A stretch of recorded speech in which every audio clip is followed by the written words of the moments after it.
Olá, meus irmãos, que a paz de Jesus possa adentrar e permanecer nos nossos corações e que haja amor, compaixão e paz entre todos os seres do universo. É uma satisfação estar aqui com vocês mais uma vez para a gente bater um papo sobre as questões da nossa necessidade transformadora e que se dá através do Evangelho, né? Então é muito importante que a gente esteja antenado nessa procura, nessa busca transformadora que a gente está fazendo através do autoconhecimento, né? Que a gente está travando aí pelos ensinamentos da doutrina espírita, né?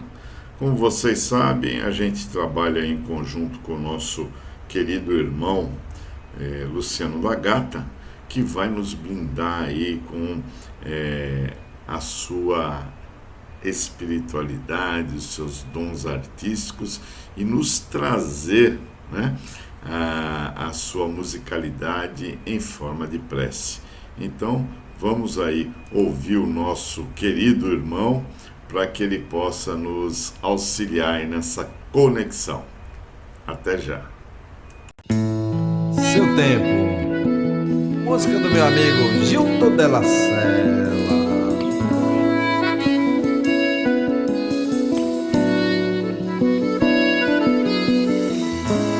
O tempo diz que não é de ninguém, revela só quem as pessoas são.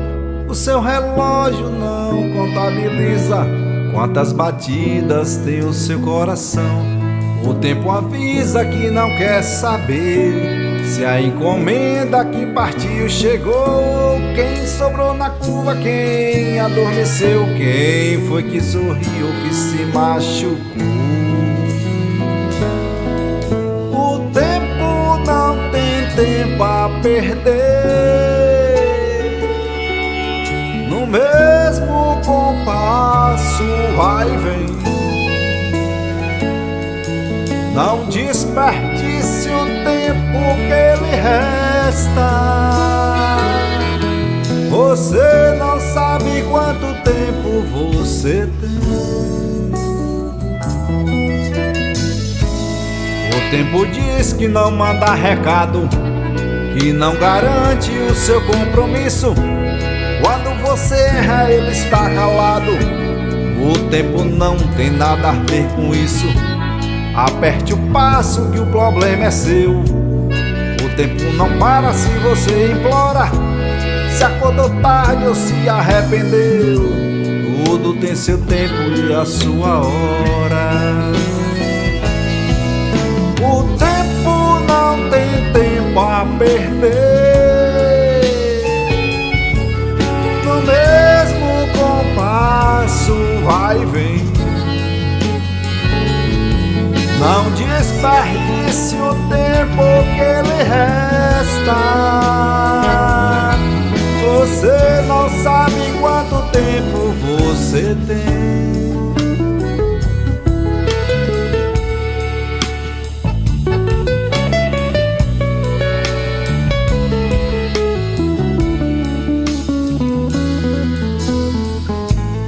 O tempo diz que não manda recado, que não garante o seu compromisso. Quando você erra, ele está calado.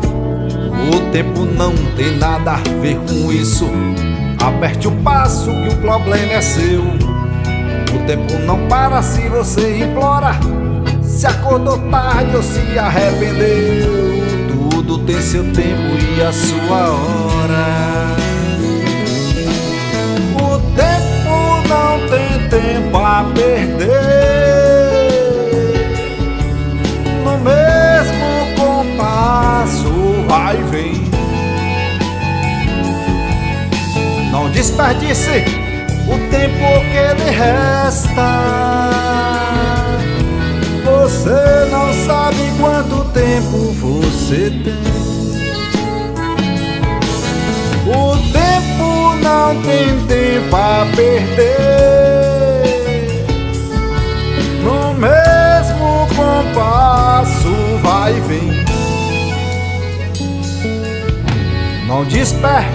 se o tempo que lhe resta, você não sabe quanto tempo você tem. Você não sabe quanto tempo você tem. Você não sabe quanto tempo você tem. Ao vivo pra vocês. É isso, meus irmãos. Então, após essa belíssima canção do nosso querido Luciano, nós vamos falar sobre as questões que norteiam as dificuldades que temos para poder aí travar, né, a transformação interior, que é tão importante para todos nós que aqui nos encontramos neste plano de provas e de expiações, né? Essas dificuldades realmente existem, são concretas. Os nossos irmãos espirituais sabem, né, do processo reencarnatório, quanto à sua complexidade, quantas dificuldades que acabamos tendo através dele, né? E a gente só não pode tratar isso como se fosse uma questão absoluta e impossível de ser atingida, né? Não podemos tratar como aquela lenda do Sísifo, que é aquela pessoa que fica empurrando aquela pedra na montanha e quando está próximo do topo ela volta. E aí ele recomeça infinitamente esse processo. Isso não tem fim. Não é o caso. Nós temos, é verdade, muitas dificuldades face ao nosso estágio evolutivo, né? A gente ainda não consegue perfeitamente executar essa transformação tão necessária. Mas a gente sabe que estamos caminhando para isso, estamos dando passos, né? Aliás, sobre Sísifo, eu gostaria de falar um pouquinho sobre ele, como é que é a história dele, né? Ele era filho de Eolo e Enareta e marido de Mérope. Há culturas que indicam que ele foi pai de Odisseu com Anticleia, antes de ela se casar com Laertes. No entanto, ele é conhecido por sua sentença, que era colocar uma pedra no alto de uma montanha, que antes de atingir seu ápice voltaria ao seu início, reiterando cada vez mais aquele fracasso desse processo ilógico. Ele foi promotor da navegação e do comércio, mas também ganancioso e mentiroso, recorrendo a medidas ilegais, entre as quais o assassinato de viajantes e caminhantes para aumentar a sua fortuna. Dos mesmos períodos de Homero, Sísifo tinha fama de ser o mais inteligente e sábio de todos os homens. Então é muito interessante essa história de Sísifo, né? Parece que a gente ainda encontra alguns personagens ligados a este processo no mundo atual, na nossa atualidade, né? Então realmente a gente precisa estar atento, porque muita gente não conseguiu implementar mudanças no seu processo transformador, né? A cada dia que passa, eu vejo que aquela colocação de Kardec de que a evolução não dá saltos, né, é muito real, que realmente a gente vai ainda passar por muitas e muitas situações para poder atingir esse objetivo maior de evoluir. Bom, eu no começo estava falando das dificuldades que nós temos, né?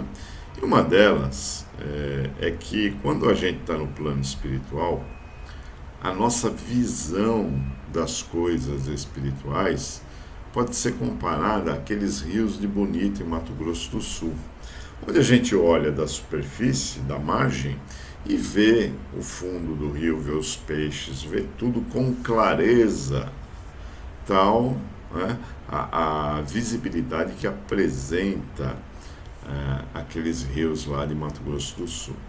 E quando a gente está aqui no plano espiritual, eu costumo dizer que é semelhante ao rio Tietê, aquele rio imenso que tem em São Paulo, né, que você não enxerga nada, ele é obscuro, né, e ainda cheira mal.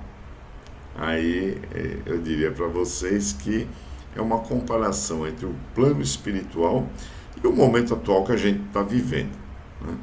Mas buscando aí informações do nosso querido livro dos Espíritos, onde a gente tem a fonte da sabedoria para a doutrina dos Espíritos, que é onde iniciou-se a codificação kardeciana, nós encontramos lá na pergunta 909, uma pergunta muito importante, que Kardec questiona aos amigos espirituais se poderia sempre o homem, pelos seus esforços, vencer as suas más inclinações.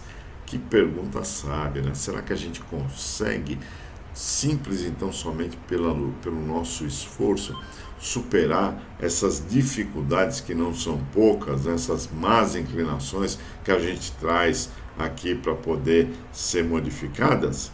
E aí os espíritos amigos respondem para ele o seguinte: sim, e frequentemente fazendo esforços muito insignificantes. O que lhe falta é a vontade. Ah, quão poucos dentre vós fazem esforços. Minha gente, essa resposta que a espiritualidade dá a Kardec é um verdadeiro esbofetear de luva de pelica, né? Ele bate e rebate em nossa face, porque coloca que a gente ainda não implementou a vontade necessária para a mudança. E olhe, vejamos que já somos uma quantidade não muito grande, mas já temos uma quantidade de pessoas desejosas de modificar. Nós espíritas, tem os católicos, tem evangélicos, tem de todas as religiões, de pessoas que já têm uma clareza maior, que já não vivem aquela circunstância que Jesus nos colocou, de cegos que guiam cegos. Portanto, a probabilidade maior é que os dois caiam no fosso. Então a gente já não está totalmente cego, se ainda não temos uma visão clara, translúcida, mas já temos uma percepção grande, profunda da realidade espiritual, que faz com que a gente possa modificar nossa conduta, que a gente possa melhorar a nossa proposta de transformação. E como é que a gente vai atingir esse objetivo, né, de fazer um esforço maior?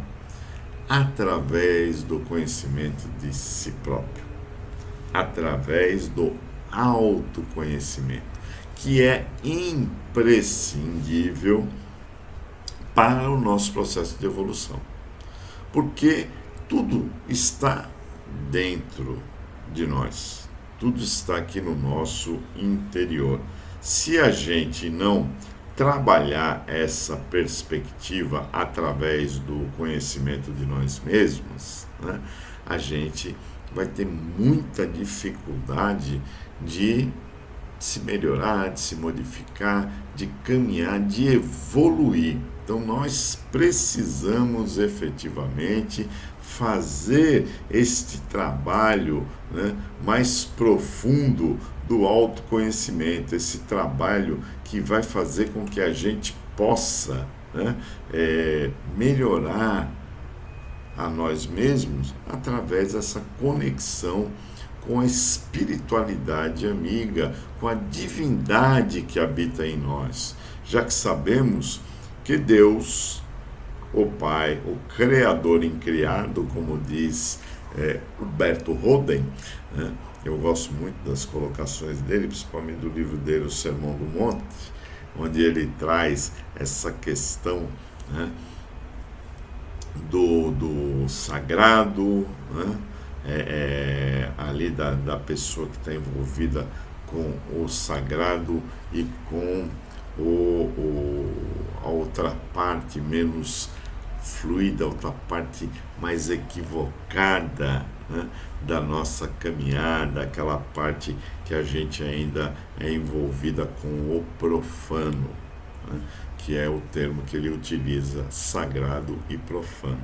Então, quando a gente se conecta com o sagrado que habita dentro de nós, porque Deus usou, no mínimo, o seu pensamento para nos criar, né?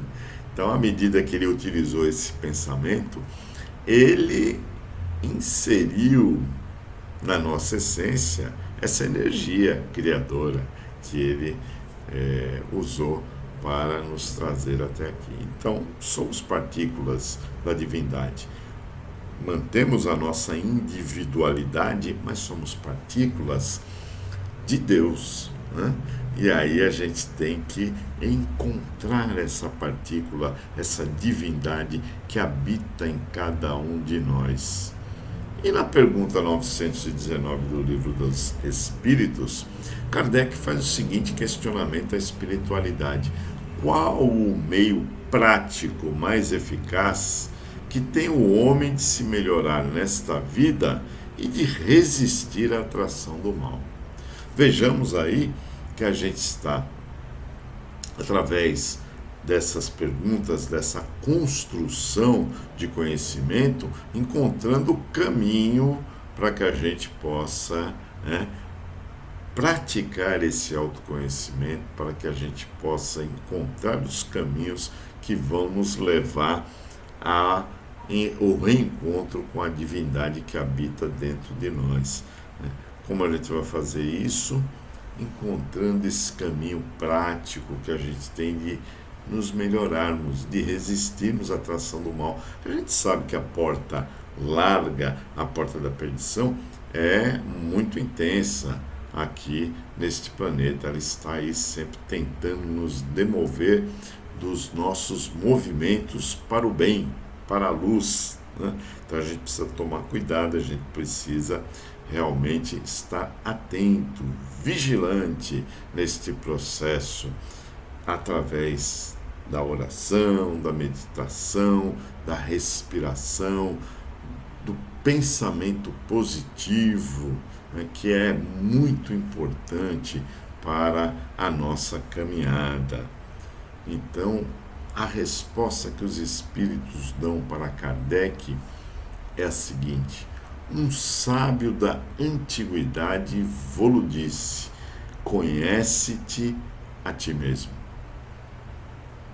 E aí ele faz na pergunta 919A o seguinte questionamento: concebemos toda a sabedoria desta máxima, porém a dificuldade está precisamente em cada um conhecer-se a si mesmo.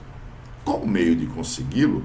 Olha como a inteligência de Kardec ressalta nessa pergunta que ele faz à espiritualidade, né? Impressionante como ele é profundo neste questionamento, perguntando qual o meio que ele vai encontrar para poder fazer com que encontre, né, este caminho. E aí a espiritualidade responde a ele através de um grande conhecido da gente, Santo Agostinho, né, que esteve presente na codificação, fazia parte daquela pleiade de espíritos comandados por Jesus, que faziam a narrativa, que faziam a condução dessa obra chamada Codificação da Doutrina Espírita. E aí Santo Agostinho responde: fazei o que eu fazia quando vivia na Terra. Ao fim do dia, interrogava a minha consciência, passava em revista ao que fizera e perguntava a mim mesmo se não faltara algum dever, se ninguém tivera motivo para de mim se queixar. Foi assim que cheguei a me conhecer e a ver o que em mim precisava de reforma. Olha que importante essa colocação, essa dica que Santo Agostinho nos deixa através da sua atitude, do seu exemplo, de nos questionarmos, né, se a gente não deixou de cumprir algum dever, né, se a gente não foi motivo de queixa para alguém, né. E aí ele continua narrando, falando que foi assim que cheguei a me conhecer e a ver o que em mim precisava de reforma. Só através do autoquestionamento, só através do autoconhecimento é que a gente vai efetivamente conseguir conhecer toda essa necessidade transformadora que todos nós que aqui nos encontramos carregamos, meu irmão. E diz mais: aquele que todas as noites evocasse todas as ações que praticara durante o dia, em inquirisse de si mesmo o bem ou o mal que houvesse feito, rogando a Deus e ao seu anjo de guarda que o esclarecessem, grande força adquiriria para se aperfeiçoar, porque, crede-me, Deus o assistiria. Então ele deixa para nós a certeza de que se a gente for em busca da nossa melhoria, da nossa transformação, receberemos a ajuda dos amigos espirituais, né? O nosso mentor, Deus, ele fala, né? E aí a gente volta um pouquinho lá ao tempo de Jesus e vê umas afirmações que ele fez: batei, abri-se-vos-á, pedi, obtereis, procurais e achareis, né? Então a gente vê que tem sentido quando a gente pede uma coisa boa, uma coisa que vai ajudar a gente a se transformar, a modificar a nossa postura perante a vida, nos melhorando, trabalhando pelo amor ao próximo, pela caridade, nós vamos receber inevitavelmente a ajuda dos amigos espirituais, né? Então a gente precisa ter esta confiança, esta crença de que através dessa postura a gente vai conseguir ajuda imprescindível para a nossa caminhada. É lógico que a ajuda não vai resolver os nossos problemas, né? Deus não vai fazer a nossa obrigação, os bons amigos espirituais não vão fazer a parte que nos toca, mas vão sim nos incentivar, nos acolher, nos fortalecer, nos intuir para que a gente consiga obter o resultado desejado, né? E ele continua dizendo o seguinte: dirigi, pois, a vós mesmos perguntas, interrogai-vos sobre o que tendes feito e com que objetivo procedestes em tal ou tal circunstância, sobre se fizeste alguma coisa que feita por outrem censuraríeis, sobre se obrastes alguma ação que não ousareis confessar. Olha que interessante e profundo, né? Veja que ele nos incita a nos questionarmos, a nos perguntarmos, né, se a gente fez alguma coisa, né, que se fosse feita por outra pessoa, a gente iria censurar. Porque a gente, né, costuma ser muito criativo nesse aspecto, né? A gente condena e já bota logo na cruz, né? A gente não só condena, mas também a gente crucifica aqueles que a gente vê em erro, né? Grande parte, pelo menos, de nós ainda age dessa maneira equivocada, né? Então a gente vê que nós precisamos trabalhar de forma diferente esse aspecto que carregamos de criticar, de censurar aquilo que a gente ainda não faz, né? É interessante porque os únicos que poderiam verdadeiramente nos julgar são aqueles que já estão num nível mais elevado do que o nosso, né? No entanto, estes não fazem julgamento, porque nos conhecem, sabe das nossas dificuldades, sabe das nossas imperfeições, sabe que ainda estamos na infância da evolução espiritual e que demandaremos ainda um certo tempo para atingir patamares mais elevados, patamares maiores nesse grande projeto que a gente trilha, que é o projeto da evolução espiritual, né? Então a gente vai conseguir fazer isso através dessa nossa transformação. E aí os amigos espirituais não julgam quando a gente escorrega, né? Quando a gente joga a casca de banana para pisar nela, escorregar e cair, né? Porque a maioria das vezes é assim que a gente ainda age, a gente é que ocasiona, a gente que é o grande motivador das nossas próprias dificuldades, né? E olha outra interessante colocação que ele faz, que ele diz o seguinte: se a gente, né, não esconderia essa ação, se a gente não ficaria impedido de confessar porque se sentiria mal em que outros soubessem que a gente tomou determinada atitude, né? Então, se a gente chegar nesse ponto é porque a gente está errando, e aí precisamos refletir para mudar a nossa postura e a nossa atitude. E ele diz ainda: perguntai ainda mais, se aprovesse a Deus chamar-me neste momento, teria que temer o olhar de alguém ao entrar de novo no mundo dos espíritos, onde nada pode ser ocultado? Olha, eu confesso para vocês que eu não tenho medo da morte. Eu não tenho assim um receio de desencarnar, não.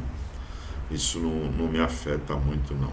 Mas o carão que provavelmente eu vou passar no plano espiritual, isso de certa forma me deixa preocupado, né?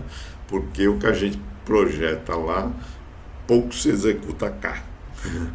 Então, quando a gente volta e se dá conta, vê o projeto original e vê o que foi executado, dá uma diferença, meus irmãos, dá uma diferença grande. Então a gente precisa trabalhar mais para poder executar mais, para poder fazer com que as coisas possam efetivamente acontecer, né? Então não podemos perder, né, essa oportunidade reencarnatória para de nos melhorarmos. As respostas, diz ele, vos darão ou o descanso para a vossa consciência, ou indicarão, ou a indicação de um mal que precise ser curado, né? O conhecimento de si mesmo portanto, a chave do progresso individual, né? Precisamos trabalhar o nosso autoconhecimento. Não há outra forma da gente perceber a nós mesmos dentro do contexto que nós estamos inseridos, né? Direis, como há de alguém julgar-se a si mesmo? Não está aí a ilusão do amor próprio para atenuar as faltas e torná-las desculpáveis? E aí ele continua dizendo o seguinte, que o avarento se considera apenas econômico e previdente. O orgulhoso julga que em si só há dignidade. Isto é muito real, mas tendes um meio de verificação que não pode iludir-vos. Quando estiverdes indecisos sobre o valor de uma das vossas ações, inquiri como a qualificareis se praticada por outra pessoa. Se a censurais noutrem, não na podereis ter por legítima quando fordes o seu autor, pois que Deus não usa de duas medidas na aplicação de sua justiça, né? Então a gente não pode usar de duas medidas, né? Apontar o dedo para o outro sem olhar que os três aqui juntinhos estão voltando para nós mesmos, né? A gente precisa perceber isso, né? A gente precisa perceber que os outros erram, passam por dificuldades, mas nós também temos as nossas. Cada um tem a sua, né? E a gente não gosta que ninguém venha pôr o dedo da nossa ferida, né? Nós queremos ser acolhidos, nós queremos ser amados, nós queremos, né, a amorosidade, queremos paz, não queremos que ninguém venha, né, apontar os nossos erros. Então, a gente precisa entender que também não podemos agir de forma diferente para com o nosso semelhante. E ele continua no seu esclarecimento, dizendo: procurai também saber o que dela pensam os vossos semelhantes, e não desprezeis a opinião dos vossos inimigos, porquanto esses nenhum interesse têm em mascarar a verdade, e Deus muitas vezes os coloca ao vosso lado como um espelho, a fim de que sejais advertidos com mais franqueza do que o faria um amigo. Olha que coisa muito importante. Às vezes a gente se queixa, né, dos inimigos, que a gente é perseguido, aquele negócio todo, mas na realidade os nossos inimigos nos dão oportunidade de melhoria, né? Eu costumo recitar o Ho'oponopono, né?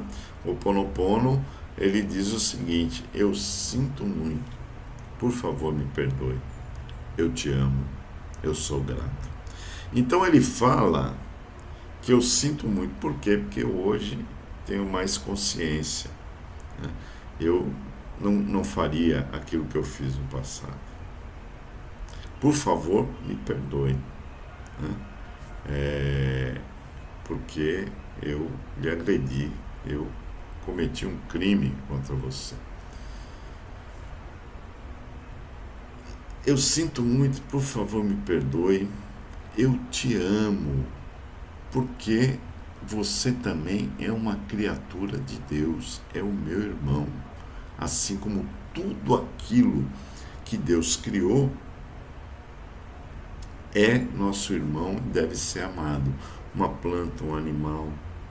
E a gente sabe que todos esses irão nesse processo de evolução, que a gente não sabe exatamente como é que vai se dar, mas irão também atingir um nível humano num determinado momento, né? Então, são os nossos irmãos em caminhada. E só por ter sido criados por Deus, já deveriam ser merecedores da nossa consideração, do nosso amor, né? Tudo que o Pai criou deve ser amado. E sou grato. Por que eu sou grato? Eu sou grato porque você está me proporcionando a possibilidade do aprendizado. Através desse incômodo que você me trouxe, eu consegui despertar e conhecer um pouco mais de mim mesmo, para que eu possa me melhorar e evoluir. Olha que coisa bacana que é o Ho'oponopono, né? Ele diz ainda mais que perscrute conseguintemente a sua consciência, aquele que se sinta possuído do desejo sério de melhorar-se, a fim de extirpar de si os maus pendores, como do seu jardim arranca as ervas daninhas. Dê balanço no seu dia moral, para, a exemplo do comerciante, avaliar suas perdas e seus lucros, e eu vos asseguro que a conta destes será mais avultada que a daqueles. Se puder dizer que foi bom o seu dia, poderá dormir em paz e aguardar sem receio o despertar na outra vida. Até porque a gente não sabe quando vai desencarnar, né? Ou pelo menos a gente não lembra, né? E aí, a qualquer momento a gente pode estar indo de volta para a nossa casa. E precisamos estar, né, preparados, vestidos, né, com a roupa nupcial, como no banquete, né, de que Jesus nos fala na parábola, né? Então a gente precisa estar com a vestimenta adequada. Qual é a vestimenta adequada? É a consciência tranquila das nossas atitudes, né? É a consciência tranquila de que fizemos aquilo que era possível, que demos o melhor de nós em prol da humanidade, daqueles que mais necessitam, daqueles que estão aí caminhando junto com a gente no rumo dessa evolução, caminhando junto com a gente para ascender a patamares maiores nesse grande projeto evolutivo que o Pai criou para que cada um de nós pudesse estar usufruindo dessa caminhada e buscando a sua própria melhoria através da sua transformação. Aí Santo Agostinho continua nos chamando a atenção para essas necessidades, dizendo: formulai, pois, de vós para convosco questões nítidas e precisas, e não tem mais multiplicá-las. Justo é que se gastem alguns minutos para conquistar uma felicidade eterna. Não trabalhais todos os dias com o fito de juntar haveres que vos garantam repouso na velhice? Não constitui esse repouso o objeto de todos os vossos desejos, o fim que vos faz suportar fadigas e privações temporárias? Pois bem, que é esse descanso de alguns dias, turbado sempre pelas enfermidades do corpo, em comparação com o que espera o homem de bem? Não valerá este outro a pena de alguns esforços? Sei haver muitos que dizem ser positivo o presente e incerto o futuro. Ora, esta está exatamente a ideia que estamos encarregados de eliminar do vosso íntimo, visto desejarmos fazer que compreendais esse futuro de modo a não restar nenhuma dúvida em vossa alma. Por isso foi que primeiro chamamos a vossa atenção por meio de fenômenos capazes de ferir-vos os sentidos, e que agora vos damos instruções que cada um de vós se acha encarregado de espalhar. Com este objetivo é que editamos o livro dos Espíritos, assina Santo Agostinho. Então nos chama a atenção Santo Agostinho para que a gente possa doar de nós um bem extremamente precioso chamado tempo. Esse tempo que a gente vai dar em prol da nossa transformação, do nosso autoconhecimento, né? E isso a gente vai conseguir meditando. Vamos fazer 15, 20 minutos de meditação diária, né? Nos recolher, né? Para refletir, para silenciar o nosso cérebro, a nossa mente, a nossa consciência, né? Para que a gente possa se abrir à conexão com a nossa intimidade, com o nosso eu superior, o nosso eu sagrado. Então vamos dar um tempo durante o dia, né? É tão pouco tempo, é um quarto de hora dessas 24 horas que nós temos durante o dia para o nosso benefício, para que a gente possa exercitar essa conexão com a espiritualidade, né? Para que ela possa também nos auxiliar, nos orientar para trilharmos com mais tranquilidade esse caminho da evolução, né? Então é muito importante que a gente invista neste caminho, que a gente invista nessa possibilidade de estarmos cada vez mais próximos dos nossos amigos espirituais com o objetivo da nossa evolução. Kardec faz um comentário após essa pergunta respondida por Santo Agostinho. Ele fala que muitas faltas que cometemos nos passam desapercebidas.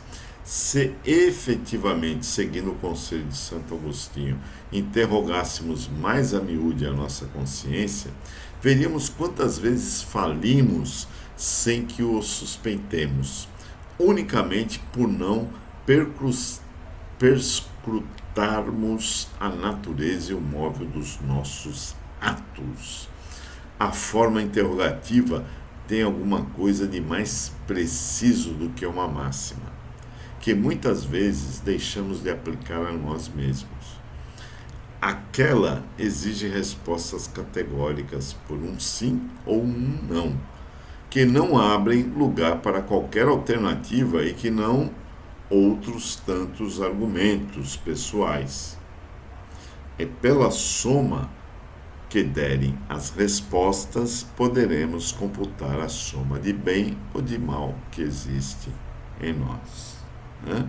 Então, se a gente fizer essa interrogação a nós mesmos, poderemos dizer sim ou não para aquilo que nós estamos buscando, né? Através das nossas atitudes diárias. Né? Bom, eu fiz aquilo, isso foi bom ou não? Sim ou não? Né? E por aí vai. E aí a gente vai pôr de um lado sim, de um lado não, e aí vamos somar para ver quem é que vai superar. Né? Não vamos ficar tristes, né? Não vamos ficar cabisbaixos se tivermos mais nãos. Vamos sim perceber que o fato de estarmos tomando essa atitude, né, de perceber aquilo que a gente faz de uma forma mais efetiva, que isso irá nos beneficiar a curto, médio e longo prazo. Então, o fato de estarmos já tomando essa atitude já é um benefício imenso. Se sim ou não, isso vai mudando com o tempo, com a percepção que a gente vai tendo. Eu estou errando aqui, então vou tentar mudar e vou fortalecer ali, que ali eu estou acertando mais. E é assim que a gente vai imprimindo, né, velocidade na nossa caminhada, porque a gente precisa também esticar um pouquinho as pernas, como dizem os nossos irmãos, né? Precisamos caminhar um pouquinho, alongar a nossa caminhada para atingirmos, né, os patamares que a gente tanto deseja, porque todos nós estamos aqui com a finalidade da evolução, todos nós estamos aqui com o objetivo maior de atingir planos mais elevados. Então precisamos fazer a nossa parte para que isso possa ocorrer. Né? Eu trouxe também aqui para a gente conversar um pouquinho uma outra questão do próprio Livro dos Espíritos. Veja como nós temos a grata possibilidade de, através da leitura do Livro dos Espíritos, encontrar os caminhos que a gente precisa para trilhar o nosso autoconhecimento, a nossa autotransformação e o nosso autoamor. E lá na questão 192, pergunta Allan Kardec aos espíritos se pode alguém, por um proceder impecável na vida atual, transpor todos os graus da escala do aperfeiçoamento e tornar-se espírito puro, sem passar por outros graus intermediários. E aí a espiritualidade responde para ele que não, pois que o homem julga perfeito, longe está da perfeição. Há qualidades que lhes são desconhecidas e incompreensíveis. Poderá ser tão perfeito quanto o comporte a sua natureza terrena, mas isso não é a perfeição absoluta. Tem até uma passagem muito interessante de Mário Cortella, que é parte de uma palestra que ele fez para funcionários do Banco do Brasil, e foi extraído um pedacinho aí de 8 minutos, que está aí na internet, que está aí no YouTube, né? Chamado Você Sabe Com Quem Você Está Falando? Mário Cortella. Ponha lá, assista, invista 8 minutos do seu tempo nessa visão. E por que eu trouxe essa pergunta de número 192? Porque a gente precisa entender que a perfeição não mora neste planeta, como disse Jesus, né? A felicidade não mora aqui. Por quê? Porque a gente não é perfeito, né? Seremos felizes plenamente quando a gente atingir a perfeição. Nem no plano de regeneração seremos totalmente felizes, porque o mal ainda vai habitar lá. Aí a gente vai buscar esse equilíbrio, a gente vai buscar esta paz quanto mais a gente caminha rumo à perfeição. Mas não significa que vamos já de pronto atingi-la. Ao contrário, precisaremos de muitas encarnações, meus irmãos, muitas. O grande filósofo contemporâneo, compadre Washington, foi muito feliz na sua colocação. Ele disse que não sabe nada inocente, quer dizer, inocente ninguém é, mas que a gente não sabe nada é uma realidade, é uma verdade inquestionável. O nosso conhecimento é muito pequeno, muita coisa a gente não compreende, a gente não entende, e vamos demandar tempo, reencarnações para poder entender. Até a Jesus a gente tem dificuldade de entender, ele que, governador do planeta, veio até nós, né, usando o linguajar para facilitar, usando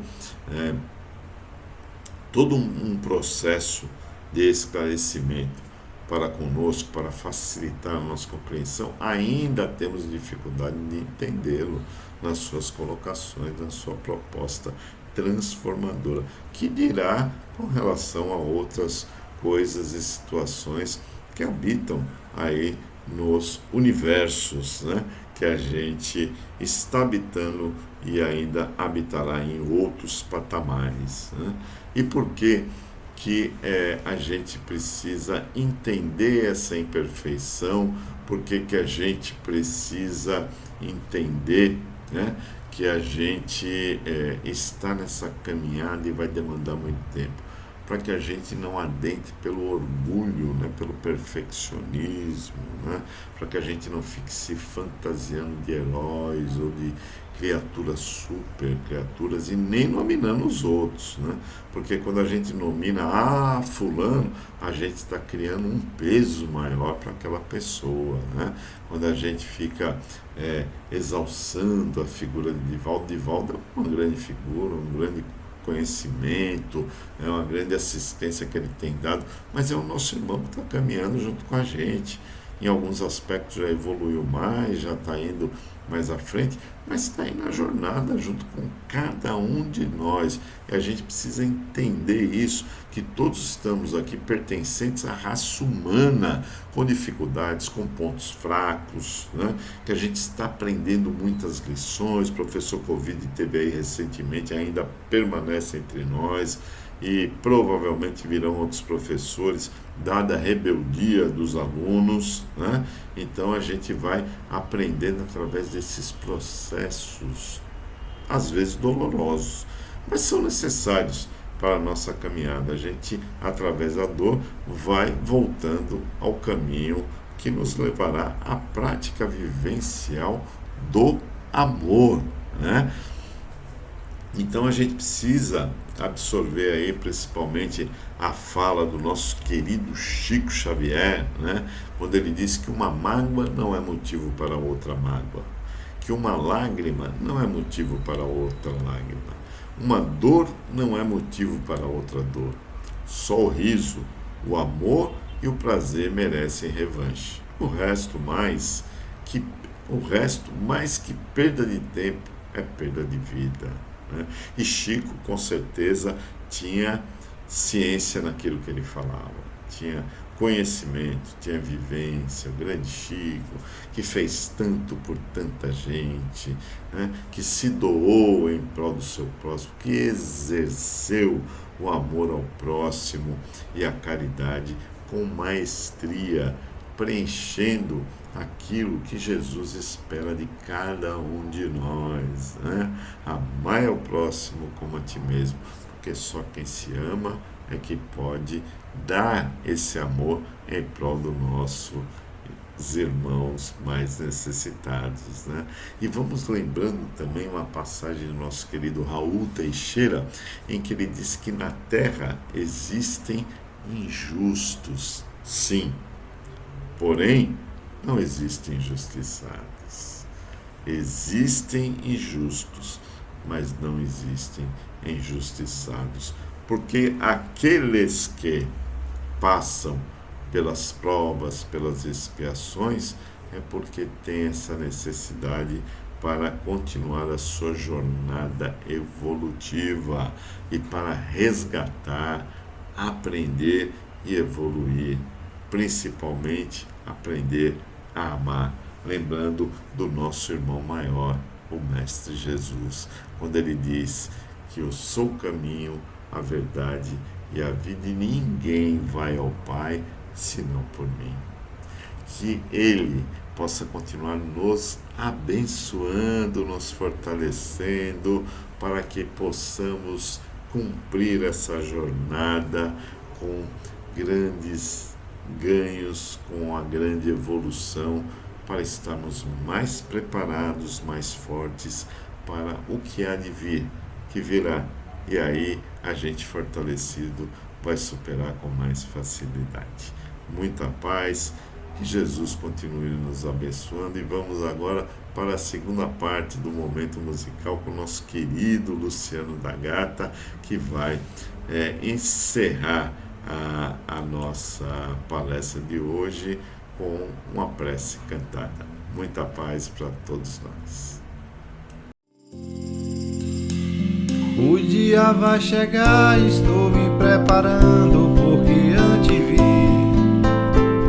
um livro que lhe empresto e você não aceita a verdade ali.